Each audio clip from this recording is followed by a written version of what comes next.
आई, बरं वाटतंय का?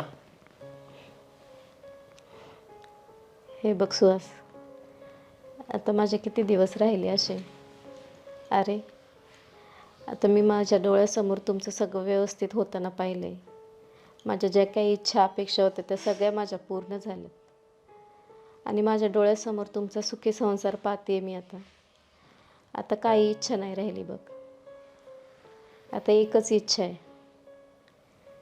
तुला तर माहिती आहे, मी पूर्ण वेळ माझ्या समाजसेवेसाठी दिला होता. आणि जाता जाता मला समाजासाठी काहीतरी करून जायचं आहे. तर मी एक निर्णय घेतला आहे. मला माझा देह दान करायचा आहे. अगं आई, त्याची काही गरज आहे का? कशाला तसं करतेस तू?